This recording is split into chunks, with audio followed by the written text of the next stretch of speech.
చిట్టినగర్లో వెంచేసి ఉన్న శ్రీ పద్మావతి గోదాదేవి సమేత గరుడాచలసిత శ్రీ వెంకటేశ్వర స్వామి వారి దేవస్థానంలో శ్రీవారి త్రయోదశ బ్రహ్మోత్సవాలు ముగింపు సందర్భంగా 5వ రోజున ఉదయం శ్రవణ నక్షత్రం సందర్భంగా ధ్రువమూర్తికి ఉత్సవమూర్తులకు పంచామృత అభిషేకాలు, వసంతోత్సవం, చక్రస్నానం అనంతరం పూర్ణావతి కార్యక్రమాలు నిర్వహించామని ఆలయ కమిటీ అధ్యక్షులు లింగిపిల్లి అప్పారావు, కార్యదర్శి మరిపిళ్ళ హనుమంతరావు, కోశాధికారి పిళ్ళ శ్రీనివాసరావు పీసీ ఈ సందర్భంగా తెలిపారు. ఈ సందర్భంగా వారు మాట్లాడుతూ అత్యంత భక్తి శ్రద్ధలతో స్వామివారి బ్రహ్మోత్సవాలు అంగరంగ వైభవంగా నిర్వహించామని అన్నారు. సాయంత్రం 7 గంటల నుండి ఉత్సవమూర్తులను ఆలయ మాడవీధుల్లో ద్వాదశ ప్రదర్శనలు అనంతరం స్వామివారి పౌలింపు సేవ నిర్వహించామని అన్నారు. మాడవీధులలో జరిగిన స్వామివారి ఊరేగింపు కార్యక్రమంలో ఆలయ కమిటీ సభ్యులు మరియు వందలాది మంది భక్తులు పాల్గొని గోవిందనామాలతో పలు వీధుల్లో ఆధ్యాత్మిక శోభతో మారుమోగినవి. ఈ కార్యక్రమంలో ఉపాధ్యక్షులు మరిపెళ్ల సత్యనారాయణ, బెవర శ్రీనివాసరావు, సహాయ కార్యదర్శి పుట్నూరు రాజా, కార్యవర్గ సభ్యులు మధ్య శ్రీనివాసరావు, పోతిన బేసు కంఠేశ్వరుడు, పోతిన సాంబశివరావు, భోగవల్లి శ్రీధర్, శ్రీమతి తమ్మిన సూర్యకుమారి, పణుకు రమ, ఈది ఎల్లా రాజారావు, మజ్జి ఈశ్వరరావు, కామంద నరసింహరావు, పోతిన వెంకట ధర్మారావు, పిళ్ళ విజయ్ కుమార్, బెవర సాయి సుధాకర్, గూడెల రామకృష్ణ తదితరులు ఈ కార్యక్రమంలో పాల్గొన్నారు.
నగరాల సీతారామ స్వామి మహాలక్ష్మమ్మారి దేవస్థానం కమిటీ ఆధ్వర్యంలో బ్రహ్మోత్సవాలు ఈ రోజుకి 5 రోజులు ఎంతో ఘనంగా బ్రహ్మాండంగా జరిగింది.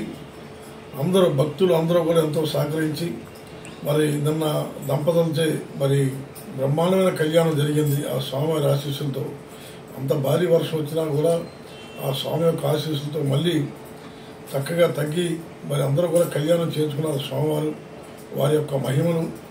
అలాగే నిన్న పురవీధుల్లో కూడా స్వామివారిని దంపతులు ఊరేగించడం ఎంతో బ్రహ్మాండంగా అంత జనాభాతో మరి కోలాటకాలతో మరి అనేక రకాల బృందాలతో కూడా చక్కగా మరి మహిళలందరూ కూడా చాలా చక్కగా ఊరేగింపు జరగడం జరిగింది. ఈరోజు లాస్ట్ రోజు కాబట్టి ఈరోజు పొద్దున్న పౌర్ణవతి చక్కగా జరిగింది. ఈరోజు పౌర్ణవతితో సమాప్తం.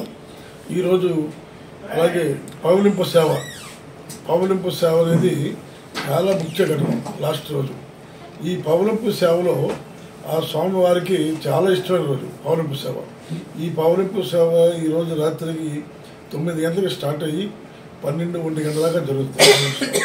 ఈ పౌలింపు సేవ కనీసం ఒక 5,000 మంది కూడా భక్తులు రావడం కూడా జరుగుతుంది. మరి మాకు ఎంతోమంది ఉభయదాతలు అనేక రకాలుగా సహకరించారు. అనేక రకాలుగా లడ్డూ ప్రసాదాలు కానీ అలాగే కొన్ని కావలసిన స్వామివారికి సామాగ్రి కానీ పూల పుష్పాలు కానీ అనేక మంది భక్తులు మాకు ఎంతోమంది సహకరించారు. వారందరూ కూడా మరి మా దేవస్థానం కమిటీ తరఫున వారికి పేరుగా ధన్యవాదాలు తెలియపరుస్తున్నాం. వారి కుటుంబాలన్నీ కూడా బాగుండాలి. అలాగే మాకెంతో దగ్గరుండి ప్రముఖ లాయరు పుల్లా శ్రీని గారు కూడా సహకారం చాలా గొప్పది. అలాగే లింగిపిల్లి అప్పారావు గారు కూడా పెద్దవారు కాబట్టి మా ముగ్గురు నాయకత్వం 26 మంది కమిటీని కూడా చక్కగా తీసుకెళ్తూ 27 మంది కమిటీతో కూడా చక్కగా నడిపిస్తూ మరి దేవస్థానానికి ఆ భగవంతుడికి అందరూ కూడా చక్కగా ఎటువంటి ఇబ్బంది లేకుండా అందరూ కూడా సహకరించారు. మాకెంతో భక్తులు సహకరించారు. అందరూ కూడా పేరు పేరున ధన్యవాదాలు తెలియపరుస్తూ సెలవు తీసుకున్నాం. భాగంగా మా కమిటీ పెద్దలు లింబిల్ అప్పారావు గారు, హనుమంతరావు గారు, మిగతా సభ్యులందరూ కూడా ఈ బ్రహ్మోత్సవాల్ని చాలా అద్వితీయంగా జరిగింది. దీనికి సహకరించిన భక్తులందరూ కూడా మా కమిటీ ద్వారా వారికి ప్రత్యేకంగా మేము ధన్యవాదాలు తెలియజేసుకుంటా ఉన్నాం. అలాగే మా వేద పండితులు కూడా తిరుమల తిరుపతి దేవస్థానం వచ్చారు. వారు కూడా ఈ చక్కటి బ్రహ్మోత్సవాలు ఈ 5 రోజులు చాలా అద్భుతంగా నడిపారు. వాళ్ళందరూ కూడా మేము మా కమిటీ ద్వారా వారికి మేము కృతజ్ఞతలు తెలియజేసుకుంటా ఉన్నాం. అలాగే మాకు సహకరించే మీడియా వారికి కూడా అలాగే మళ్ళీ ఆ దేవుడు మళ్ళీ మాకు వరమిస్తే మళ్ళీ చక్కగా ఈ ఉత్సవాలన్నీ బాగా మా కమిటీ ఆధ్వర్యంలో పెద్దలు జరుగుతాయని మనస్ఫూర్తిగా కోరుకుంటూ సెలవు తీసుకుంటాం.